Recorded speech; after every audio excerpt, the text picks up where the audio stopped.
Hello friends, welcome to exam B. I am Sushil Ragade, ex manager Reserve Bank of India. और आज के इस video में हम देखेंगे एसबीआई पीओ का जो अभी जीडी एंड पीआई का जो प्रोसेस चालू है उसके लिए मैं कुछ टिप्स देने वाला हूँ, जिससे ये पॉसिबिलिटी बढ़ जाएगी कि आपके मार्क्स कुछ बढ़ेंगे।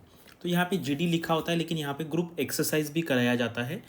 और जैसे एक बार मैंने देखा था कि क्या हुआ था ग्रुप डिस्कशन में ना, काफ़ी ज़्यादा आपको पता है कि मतलब हल्ला मच जाता है कि फ़िश मार्केट जैसा माहौल हो जाता है। तो उस टाइम पे कभी कभी ये ऐसा करते हैं कि जैसे मान लीजिए टेबल पे राउंड टेबल पे 10 लोग हैं, तो हर एक को कहेंगे कि you have to talk on this topic for 2 minutes. ठीक है, 2 मिनट 3 मिनट आपको बात करना है, क्योंकि क्या है ना, उनको सुनना है कि हर एक जो पर्सन है वो किस तरीके से बात करेगा। तो ऐसी पॉसिबिलिटी भी हो सकती है। तो उसमें यहाँ पर लक की बात है, अगर आप पहले हैं तो आपको पहले बोलना पड़ेगा, देन जैसे जैसे लोग करेंगे। और एंड में प्रॉब्लम ये भी हो जाता है कि फिर आपके पास कोई नए पॉइंट नहीं बचेंगे, आपको वही पॉइंट वहाँ पर बोलने पड़ेंगे। ठीक है, तो एक मैंने स्टार्टिंग में बता दी कि ऐसी पॉसिबिलिटी भी वहाँ पर हो सकती है। और आप सब मुझे पहचानते हैं, मैं सुशील रगड़े हूँ, x manager Reserve Bank of India. मैंने एमबीए फाइनेंस किया है, नेट जेआरएफपी किया है मैनेजमेंट एंड इकोनॉमिक्स में। रिजर्व बैंक में मैंने 3 साल काम किया है। और मेरा एसबीआई में एज ऑफिसर 3 बार सिलेक्शन हुआ था। एक बार मेरा सिलेक्शन हुआ था एसबीआई पीओ में, दूसरा अभी वो नहीं है, अभी जो हम क्या कहते हैं associate banks HBH, State Bank of Hyderabad, यहाँ पे भी मेरा पीओ में सिलेक्शन हुआ था। और उसके बाद वहाँ पर ना उस टाइम मैनेजमेंट एग्जीक्यूटिव स्केल 2, वहाँ पर भी मेरा सिलेक्शन हुआ था। लेकिन उस टाइम मैं यूपीएससी का प्रिपरेशन कर रहा था, तो सेम टाइम पे मेरा इलाहाबाद बैंक में भी पीओ सिलेक्शन हुआ और मुझे मेरा घर के पास वाला ब्रांच मिला। और उस टाइम इलाहाबाद बैंक था ना, उसका रिगरस ट्रेनिंग प्रोग्राम नहीं था, 7 दिन का ट्रेनिंग था और मुझे ब्रांच में काम में लग गया। एसबीआई का आपको पता है पूरा मतलब ज़बरदस्त ट्रेनिंग होता है, जिसको सीरियसली बैंकिंग करना है, बैंकिंग में करियर करना है, तो उनके लिए एसबीआई बहुत ही ज़बरदस्त ऑर्गेनाइजेशन है, जहाँ पर आपको हर एक एरिया में रूरल पोस्टिंग मिलेंगी, अर्बन मिलेंगी। उनके जो ट्रेनिंग सेंटर्स है पूरे इंडिया में, वहाँ पर आपको जाने का मौका मिलेगा। तो इसलिए अगर आपको बैंकिंग में ही करियर करना है तो एसबीआई जैसा ऑप्शन आपको नहीं मिलेगा। ये बेस्ट ऑप्शन है अगर आपको बैंकिंग में लॉन्ग टर्म करियर करना है तो चलिए टॉपिक पे आते हैं। तो यहाँ पर आपको पता है इंटरव्यू होता है 30 मार्क का। उसके बाद जीडी या उसको ग्रुप एक्सरसाइज भी कहेंगे, दोनों होते हैं। कभी कभी ये होता है और ये भी होता है। अभी जो चल रहा है उसमें दोनों हो रहा है, ग्रुप डिस्कशन भी होगा, ग्रुप एक्सरसाइज भी होगा। तो इसमें क्या करना है, देखो इंटरव्यू में ना डायलेमा देखो कैसे होता है। जैसे मान लीजिए आपने डिसाइड किया कि मैं इंग्लिश में इंटरव्यू दूंगा।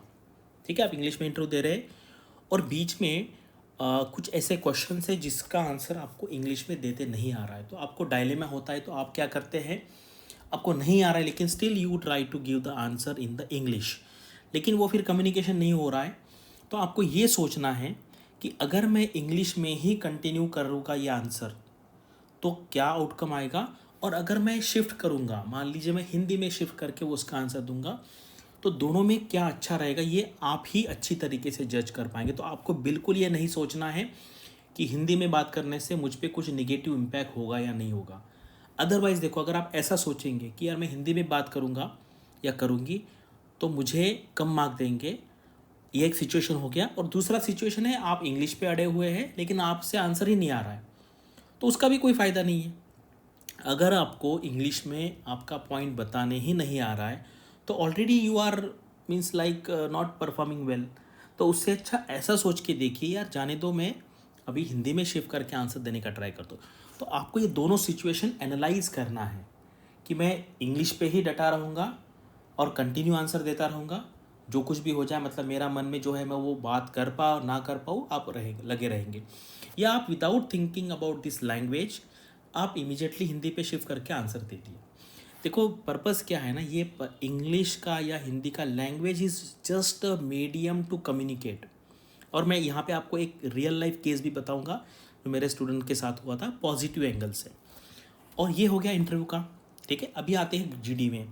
जीडी में मैंने बताया, जीडी में क्या है, टॉपिक की आप चिंता मत कीजिए, टॉपिक की आप बिल्कुल चिंता मत कीजिए। ऐसे टॉपिक आते हैं जिसका अंडरस्टैंडिंग सबको कुछ ना कुछ होगा। अगर नहीं भी होगा तो आप ओपन मत कीजिए। जीडी में होता है ना ओपन करना, जिसने स्टार्ट किया इनिशिएटिव लेके, आप देखिए दो तीन तीन कैंडिडेट होने दीजिए, चौथे नंबर पे आप एंट्री कीजिए। तो टॉपिक का कोई प्रॉब्लम नहीं। लेकिन अगर आपको टॉपिक पता है तो अगर आप स्टार्ट करेंगे तो वो एक लीडरशिप स्किल मानी जाती है, उससे आपको थोड़ा सा फ़ायदा हो सकता है। ठीक है, तो टॉपिक की आपको चिंता बिल्कुल नहीं करना है, मैं जो आपको टिप्स दे रहा हूँ उसका आपको थोड़ा सा यूटिलाइज़ करना है। मैंने इंटरव्यू के बारे में बोल दिया आपको, ठीक है। हिंदी लैंग्वेज का टेंशन मत लीजिए। आप देखिए, अगर if you are very good in English then it's well and good, उसमें तो कोई टेंशन नहीं है। मैंने जो बताया है वो ऐसे लोगों के लिए जिनको इंग्लिश में कम्युनिकेट करने को प्रॉब्लम हो रहा, तो वो हिंदी में शिफ्ट कर सकते हैं। अभी ग्रुप एक्सरसाइज में मैं बताता हूँ क्या होता है। ग्रुप एक्सरसाइज में मान लीजिए कि आप ये 7 लोग हैं, ठीक है। 7 लोग, जनरली 10-12 लोग होते हैं, तो सैम्पल एक्सप्लेनेशन के 7 लोग हैं। अभी यहाँ पे आपको एक स्टोरी दी जाएगी कि जैसे मुझे याद है हमारे टाइम पे ना ऐसा कुछ दिया था कि आप जंगल में फंस गए हैं और आपके पास कुछ चीज़ें हैं, टॉर्च है, खाने के लिए कुछ है, रस्सी है, तो आपको इसकी प्रायोरिटी लिस्ट लगानी है। पहले आपको इंडिविजुअल प्रायोरिटी लिस्ट लगानी है आपकी, ठीक है। एंड देन आप सब फिर अपनी अपनी प्रायोरिटी लिस्ट लेके आएंगे, देन आपको ग्रुप की प्रायोरिटी लिस्ट लगानी है। तो इस पर क्या करते हैं कुछ लोग, ईगो इशू पे लेते हैं। जैसे मान लीजिए ये कैंडिडेट है, ठीक है, एक लड़का है या एक लड़की, या फिर लड़की लड़की लड़का लड़का, आप दोनों पकड़ लीजिए। तो ये कहेगा नहीं यही पॉइंट अच्छा है, ये कहेगा नहीं नंबर 1 पे रहना चाहिए। तो वो क्या करते हैं ना, वो ग्रुप का परफॉर्मेंस देखते हैं। और मैंने देखा है कभी कभी पूरा ग्रुप का ग्रुप रिजेक्ट हो जाता है या पूरा ग्रुप का ग्रुप सेलेक्ट हो जाता है। आप कितने भी ब्रिलियंट हो, लेकिन अगर आप ग्रुप के साथ काम नहीं कर पाएंगे तो आपको थोड़ा सा निगेटिविटी वहाँ पर आएगा, आपके मार्क्स थोड़े से माइनस होंगे। तो इसलिए सबसे अच्छा क्या है मैं आपको बताता हूँ, आप उस तरीके से कीजिए। आप पहले से ही सबको कॉन्फिडेंस में लीजिए और उनको बोलिए कि यहाँ पर हमें ज़्यादा, मतलब हम क्या कहते हैं, आर्ग्यूमेंट्स नहीं करना है एक दूसरे। थोड़ा सा आर्ग्यूमेंट कीजिए उनको दिखाने के लिए कि आप डिस्कस कर रहे हैं।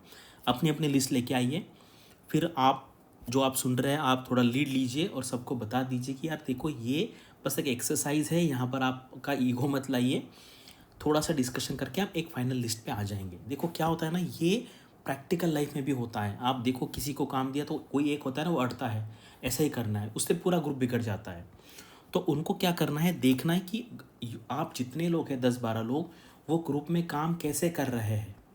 अदरवाइज बैंक में पता है आपको ग्रुप में ही काम करना पड़ता है, इंडिविजुअल कहीं पे आपको काम नहीं करना पड़ता। आप कितने भी ब्रिलियंट हो, लेकिन अगर आप ग्रुप के साथ एग्रीमेंट नहीं करेंगे तो फिर आप ग्रुप में, यानी कि आप ऑर्गेनाइजेशन में काम करने के लिए सूटेबल नहीं है, ऐसा उनका ओपिनियन हो जाएगा। तो आप जाएंगे, पहले इंडिपेंडेंटली अपनी अपनी प्रायोरिटी लिस्ट बना लेंगे, जो लगता है आपको 1 नंबर पे, 2 नंबर पे, 3 नंबर पे, 4 नंबर पे, 5 नंबर पे। फिर सबका देखिए और एक 4-5 मिनट के डिस्कशन के बाद ग्रुप का एक फाइनल लिस्ट बना लीजिए और उन सबको समझा दीजिए। आपको एक कोई ना कोई मिलेगा, नहीं मेरा ही पॉइंट सबसे अच्छा है वही लेना है, तो वो अड़ा रहेगा। आपको उसको बोलो कि ये एक्सरसाइज है, आप अपना ईगो मत लाइए, हमें एक्चुअली जॉब चाहिए ये, ठीक है। ये रियल लाइफ में थोड़ी, ये तो एक्सरसाइज है। तो ये आप उनको थोड़ा सा पहले समझा दीजिए।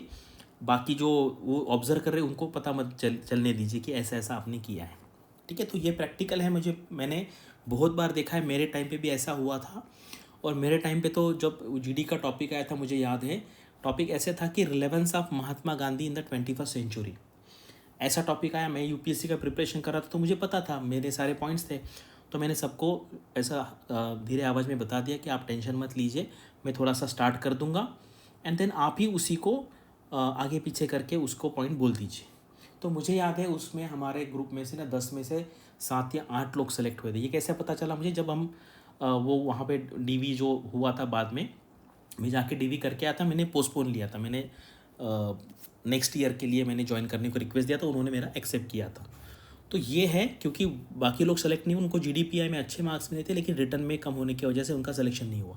तो आपको ये याद रखना है, अगर आपको जीडीपीआई में अच्छे मार्क्स लाने हैं तो मैंने इंटरव्यू में आपको जो बताया वो जीडी में भी देखिए। अगर आपको अच्छा पॉइंट आता है तो स्टार्टिंग में कीजिए, और जीडी में भी टेंशन मत लीजिए, इंग्लिश आती है तो अच्छी बात है, इंग्लिश में कीजिए।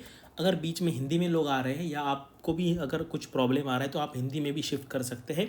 लैंग्वेज का टेंशन मत लीजिए, और ऐसा मत कीजिए कि अगर पॉइंट नहीं आ रहा है बोलने इंग्लिश में और स्टिल आप बात कर रहे हैं तो वो फिर कम्युनिकेशन नहीं हो पाएगा और वो फिर आपके मार्क्स माइनस हो जाएंगे, ठीक है। तो यहाँ पर पर्पज़ मेरा यही था। टॉपिक की चिंता बिल्कुल मत कीजिए, मोस्टली 99% टाइम में टॉपिक आपको कुछ ना कुछ उसका नॉलेज होगा। अगर नहीं भी होगा तो जीडी में 2-4 मिनट देखिए, ज़्यादा एंड में मत बात कीजिए। अगर 10 लोग हैं तो पहले 1 2 3 होने दीजिए, 3 लोग बात करेंगे, उसके बाद चौथे नंबर पे आप एंट्री कीजिए, ठीक है। तो यही पॉइंट है। अगर आपको इसमें कुछ और डाउट्स है तो कमेंट सेक्शन में मुझे पूछिए, तो मैं डेफिनेटली उसका आंसर दूंगा। बस इतना ही एक शॉर्ट मैसेज था, मुझे बताना था। लेकिन ग्रुप एक्सरसाइज में मैंने देखा है कि बहुत लोग झगड़ा करते हैं, तो उनको आपको पहले ही समझाना है कि ये रियल लाइफ नहीं है, ये बस एक्सरसाइज है, अच्छे से कीजिए। पूरा ग्रुप का सिलेक्शन हो सकता है। अगर ज़्यादा फिश मार्केट हुआ तो फिर किसी का सिलेक्शन नहीं होगा। ठीक है। Thank you for watching this video and all the best for your studies and upcoming examinations.